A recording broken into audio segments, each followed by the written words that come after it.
So, April 1 నుంచి SEBI కొత్త rules ఏదో వస్తున్నట్టున్నాయి గదా సార్! అవును. ఏమన్నా ఏంటి సార్ ఏమన్నా ఫైనాన్షియల్ మార్కెట్‌లో ఏమన్నా హెచ్చుతగ్గులుంటాయా? అంటే ట్రాన్స్‌పరెన్సీ గురించేనండి. అచ్చా! అయితే జనరల్‌గా ఫండ్స్‌లో మన అంటే మనం ఇప్పుడంతా కూడా మ్యూచువల్ ఫండ్ గురించి మాట్లాడబోతున్నాం ఎగ్జాక్ట్‌లీ. కాబట్టి మనం ఎగ్జాక్ట్‌లీ. హ్మ్. ఫండ్స్‌లో ఎక్స్‌పెన్సెస్ రేషియోస్ ఏంటి? అవి బ్రేకప్స్ ఎలా ఉంటాయి? ఇవన్నీ కూడా కొంత ట్రాన్స్‌పరెన్సీ సెబీ దాని మీద గైడ్‌లైన్స్ తీసుకొస్తుందండి. ఓకే. మీరు ఈ యొక్క మ్యూచువల్ ఫండ్స్ అనేవి లైఫ్ సేవింగ్ టూల్ అని చెప్తారు మీరు. అంటే సామాన్యుడికైనా, మధ్య తరగతి వాళ్ళకైనా. ఏంటి అంత స్పెషల్ ఈ ఎస్ఐపీలు, మ్యూచువల్ ఫండ్స్? అంటే mutual funds are subjected to market risk అనే అని స్టేజ్ చిన్నప్పటి నుంచి వింటూనే అనే ఉన్నాం అది. స్టేజ్ అవును. నుండి mutual funds Sahih high yes. అక్కడ దాకా వచ్చి ఇప్పుడు అవును. కొత్తగా ఆప్ సిప్ కర్ రहे तो సిపిజన్ हो गया. సో ఓయ్! యూటీఐ వాళ్ళు కొత్తగా అచ్చచ్చా! మన ట్యాగ్ లైన్‌తో వస్తున్నారు. అంటే ఆ! నా మీనింగ్ ఏంటంటే ఈ ఎస్ఐపీస్ మ్యూచువల్ ఫండ్స్ అనేది దాదాపుగా అంటే ఎవ్రీ హౌస్‌కి రీచ్ అయింది. హ్మ్. అంటే అది మీడియా ప్రభావమా, మార్కెట్ ప్రభావమా అన్ని పక్కన పెడితే మనం సో ఎస్ఐపి చేస్తే బావుంటది. అంటే మీకు మ్యూచువల్ ఫండ్ అనటం కన్నా కూడా సిప్ అవును. సార్ సిప్ చేయాలి ఎలా ఉంటది? సిప్ అకౌంట్ ఎలా ఓపెన్ చేయాలి? తర్వాత సిప్ ఇంత చేయాలనుకుంటున్నాను కరెక్ట్. ఎంతొస్తది? కరెక్ట్. ఇలాంటివి రెగ్యులర్‌గా ఇంకోటి అడుగుతుంటారండి. రూ. 1000, రూ. 100 కూడా చేయగలిగే ఫెసిలిటీ ఉంది ఫెసిలిటీ కాబట్టి, ఉందండి. అది సో, చాలా మెయిన్ తొందరగా అడ్వాంటేజ్ అదేనండి. మ్యూచువల్ హ్మ్. ఫండ్స్‌కొచ్చేటప్పటికి ఉన్న అడ్వాంటేజే అది. ఇప్పుడు మనం ఎక్కడైనా ఇన్వెస్ట్‌మెంట్ వేరేయి పెట్టాలంటే లార్జ్ అమౌంట్స్‌తో మనం ప్లాన్ చేసుకోవాలి. ఈ ఒక్క ఇండస్ట్రీలోనే మనకి ఫ్లెక్సిబిలిటీ ఉంటదండి. ఓకే. సో, అంటే అది అందరికి హ్మ్. దాదాపుగా అది రీచ్ అయిందండి. ఓకే. సో, ఇప్పుడు అంటే ఏదైతే మనకి మన సిప్ బుక్ చూసినా కూడా ఓకే. లాస్ట్ 5 ఇయర్స్‌లో కంటిన్యూయస్‌గా పెరుగుతూ వచ్చిందండి. అవును. అంటే అవును. SIP yes. ఫండ్స్‌కొచ్చే అమౌంట్ ఏదైతే మనం చూస్తే హ్మ్. అది దాదాపుగా ఎవ్రీ ఇయర్ ఆన్ ఇయర్ పెరుగుతూనే వచ్చింది. ఓకే. ఇయర్ ఆన్ ఇయర్ పెరుగుతుంది అంటే అవేర్‌నెస్ పెరిగింది. అంతే గదా! So, people are trusting this product. Yes. Yes. Yeah! అంటే ఇంతకుముందు గతంలో అంటే ఇప్పటికి చాలామంది కన్వెన్షనల్ ఇన్వెస్టర్స్ ఏంటంటే బ్యాంక్ ఎఫ్‌డీ‌లకి వైపే మొగ్గు చూపుతారు. హ్మ్. హ్మ్. ఫిక్స్డ్ డిపాజిట్లు ఓ 7% వడ్డీ వస్తది అయిపోతుంది. కానీ ఏదైతే ఈ ద్రవ్యోల్బణం ఇన్‌ఫ్లేషన్ ఉందో అది చూస్తే ఈ ఇస్తున్న దానికంటే ఎక్కువనే ఉన్నట్టు కనబడుతుంది. అంటే నాకు తెలిసి 7 ప్లస్సే ఉంటది. 8 దాకా ఉండొచ్చు ఇన్‌ఫ్లేషన్. మరి ఈ లెక్కన మన ఆదాయం కరిగిపోతున్నట్టేగా లెక్క? అంటే ఇక్కడ ఒకటండి. ఇన్‌ఫ్లేషన్ కాసేపు నెక్స్ట్ మాట్లాడదాం. రైట్. జనరల్‌గా మనకు ఒకప్పుడు అంటే ఈ ట్రెడిషనల్ ఇన్వెస్ట్‌మెంట్స్ ఏవైతే ఉన్నాయో అవి 15% వరకు కూడా మనకి ఇంట్రెస్ట్ ఇచ్చిన సందర్భాలు ఉన్నాయండి. ఓకే.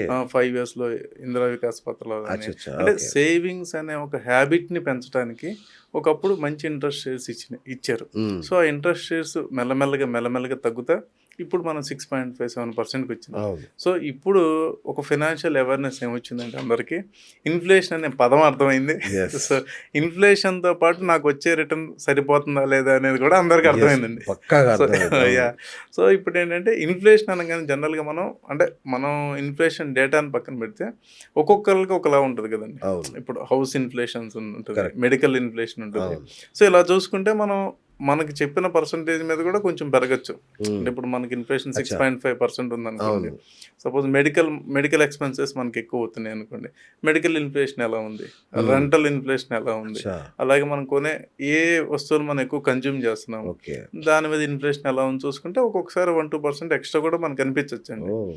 హ్మ్. సో, అది సో కూడా చెక్ జేసుకోవాలి. ఇది కొత్తగా చూసుకోవాలి ఉంది ఇది. ఆ! గదండీ. చూసుకోవాలి గదా! అవును. మనం అదే ఇన్‌ఫ్లేషన్ అని ఇప్పటిదాకా ఓన్లీ ఇన్‌ఫ్లేషన్, ఇన్‌ఫ్లేషన్ అనుకుంటున్నాం. అంటే ఇట్లా అదే గూడా ఉంది. మనం ఓహ్! ఇప్పుడు కూరగాయలు అంటే మనం కొనే కరెక్ట్. గ్రోసరీస్ ఎలా ఉన్నాయి? అవునండి. ఎలాంటి గ్రోసరీస్ మనం వాడతాం? మన పవర్ బిల్లు అది కూడా అంతే కదండీ. యూనిట్ ఇప్పుడు ఛార్జీలు పెరిగితే కూరగాయలు కిలో రూ. 100 సార్. హ్మ్. సో అంటే ఎంత పెరిగింది చూడండి అసల. అంటే ఆ డిఫరెన్స్ అంటే అవును. హోలిస్టిక్‌గా తీసుకున్నప్పుడు ఒక కరెక్ట్. పర్సెంటేజ్ కామన్‌గా ఇస్తారు. అది అవును. కాకుండా మన ఖర్చులు ఎలా ఉన్నాయి?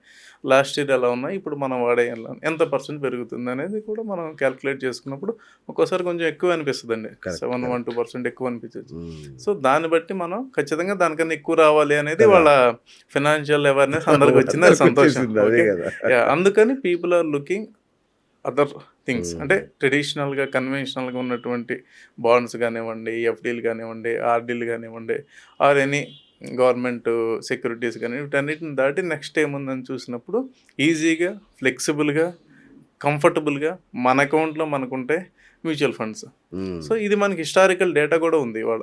యెస్. అంటే మనం ఏదో ఈ ఎగ్జాక్ట్‌లీ. ప్రొడక్ట్ వచ్చి ఒక 5 ఇయర్స్, 6 ఇయర్స్ కాదు కాదు కదండీ. గదా! అవును. 25 ఇయర్స్ పైన మన డేటా అవును. ఉంది. మార్కెట్స్ అంటే these are mirror image of markets. అంతే కరెక్ట్. కదండీ. మ్యూచువల్ అంతే ఫండ్స్ అంటే గదండీ! అగైన్ అవును. ఎక్కడ పెడతారు? తీసుకెళ్ళి స్టాక్స్‌లోనే అంతే పెడతారు. గదా! అవును. సో, మార్కెట్ పెరుగుతుంది అనేది మనకు అర్థమవుతుంది. హ్మ్. సో, మ్యూచువల్ ఫండ్స్ అనేది ఈరోజు సో, బాగా పాపులర్ ఫైనల్‌గా అయినాయి. ఒక మాట అయితే చెప్పొచ్చు, మ్యూచువల్ ఫండ్స్ నిజంగానే సేఫ్. సేఫే కదండి. అంతే కదా. అంటే దాన్ని ప్రాపర్ గా మనం చేసుకెళ్ళాలండి. ఎగ్జాక్ట్లీ మీలాంటి వాళ్ళ దాన్ని చేతుల్లో అంటే పడితే. అంటే మ్యూచువల్ ఫండ్స్ మళ్ళీ ట్రేడ్ చేయకూడదు. ఉమ్. ఇప్పుడు ఇది కూడా నేను కొంతమందిని చూసానండి. అవునా? మ్యూచువల్ ఫండ్స్ కూడా ట్రేడ్ చేస్తుంటారు. అంటే ఆ. ఇప్పుడు సపోజ్ ఒక 20 నేవీలో కొన్నారు, ఆ, అదే 22 అయింది అనుకుంటే దాన్ని అమ్మేస్తుంటారు. ఆ. సో, అంటే అలా కూడా ఉంటారు. అచ్చా. లేదు, గెస్ట్ పార్టిసిపేషన్ చేస్తుంటారు, ఆ. వస్తారు ఒక 3 months ఉంటారు, వెళ్ళిపోతారు, ఆ, పెరగట్లేదు అంటారు. ఆ. సో ఇలాంటివన్నీ ఏంటంటే చిన్న చిన్న మిస్టేక్స్ అవాయిడ్ చేయాలి. Okay okay. సో చేసినప్పుడు డెఫినెట్ గా లాంగ్ రన్ లో ఇది మనకి ప్రూవ్ చేసాం, ప్రూవెన్ అదేలే. కదండి. Mutual funds are proven. అవును. సో సార్, అంటే ఇప్పుడు మ్యూచువల్ ఫండ్స్ సాధారణంగా చిరుద్యోగులు, మధ్యతరగతి వాళ్ళకి బాగా ఉపయోగపడతాయి సేవింగ్స్ కాన్సెప్ట్లో. సో ఒక 1000 రూపాయలు లేదా 2000 రూపాయలు కూడా నెలకి సేవ్ చేసుకుంటే లక్షల్లో అమౌంట్ చూసే అవకాశం ఉంటుందా? అంటే ఇక్కడ ఒకటండి, లక్షలు అనేది అవుతాయండి. అది డెఫినెట్గా అవుద్ది. అంటే ఇప్పుడు మనం ఒక 2000 రూపాయలు ఒక 20,000 చేసాం అనుకున్నాం, 14% రేట్ వచ్చిందంటే డెఫినెట్గా 20 lakhs కార్పస్ అవుతుంది. కాకపోతే ఇక్కడ ఏంటి, మనకి ఇక్కడ దాన్ని లక్షలు అంటాం కన్నా కూడా ఒక రిటైర్మెంట్ తర్వాత మనకు ఒక భరోసా, ఓకే. అట్లీస్ట్ దాన్ని మళ్ళీ మనం ఎస్డబ్ల్యూపీలా కన్వర్ట్ చేసుకుంటే మనకి నెలకు ఒక అవసరాలకి 8,000 10,000 విత్డ్రా చేసుకునేటువంటి ఫెసిలిటీ ఉంటుందండి. సో అలా దాన్ని మనం చూడాలండి. ఓకే. అఫ్ కోర్స్ ఇప్పుడు మీరు చెప్పిన దాని ప్రకారం ఎస్ఐపిలో పెట్టుబడి అంటే రిస్క్ తక్కువ అని అర్థమైంది. కానీ డైరెక్ట్గా స్టాక్స్ కొనడానికి ఇట్లా ఈ ఎస్ఐపిలో ద్వారా పెట్టడానికి ఉన్న తేడా ఏంటి అంటే అసలు? ఏం లేదండి, స్టాక్స్ కొనాలన్నప్పుడు మన దగ్గర బిఎస్సీలో ఎన్ఎస్సీలో థౌజండ్స్ ఆఫ్ స్టాక్స్ ఉన్నాయండి. అవును. ఒకటి మనం దాన్ని ఫిల్టర్ చేసుకోగలగాలి, Correct. ఏ స్టాక్స్ అవును. కొనాలి అవును. ఏంటనేది. ఓకే, ఆ 7,000 8,000 స్టాక్లో మనం ఎన్ని కొనాలి, తర్వాత మనం కొనే వాటిల్లో మనం అంటే కొనే వాటిలో కరెక్ట్, అంటే మన ఎనాలిసిస్ కరెక్టా కాదా, అవును. లేదు టైంకి మనం వాటిని ఎగ్జిట్ అవుతున్నామా స్టాక్స్, ఇలా చాలా పారామీటర్స్ ఉంటాయి కదండి. అంత అవును. టైం స్పెండ్ చేయాలి. Correct. తర్వాత మనకేను ఫండ్ మేనేజర్స్కి మెయిన్ తేడా ఏంటంటే, ఫండ్ మేనేజర్స్కి ఒక డిసిప్లిన్ ప్రాసెస్ ఉంటుందండి. ఓకే. సో మనకి ఆ ప్రాసెస్ ఉండదుగా. అంతేగా. ప్రాసెస్ డివైన్ అవును. వాళ్ళు వెళ్తారు. అంటే అవును. సపోజ్ ఆ ఫండ్ కలెక్ట్ చేసింది ఎస్ఐపి రూపంలో 100 crores కలెక్ట్ అవుతుంది మంత్లీ. ఉమ్, సో వాళ్ళకి ఒక ప్రాసెస్ ఉంటుంది, ఎంత పర్సెంట్ దేనిలో అలొకేట్ చేయాలని. అచ్చా. యాజ్ ఇండివిజువల్గా మనం అలా చేయగలమా, చేయలేం కదండి. ఉమ్, సో బయాస్ అనేది మనం అంటే మనకి నచ్చిన స్టాక్స్లో మనం పెడతాం తప్ప ఉమ్, వాల్యుయేషన్ స్టాక్స్లో కానీ ఇవన్నీ పెట్టాలంటే ఒక ఇండివిజువల్కి అంత ఈజీ కాదండి. డిసిప్లైన్. రైట్. సో ఈ 2 ఫ్యాక్టర్స్ వల్ల ఏంటంటే అండి, లాంగ్ రన్లో ఫండ్స్లో అంటే ఒకటండి, ఫండ్స్ మీరు పెట్టారు ఏమన్నా చూస్తారా?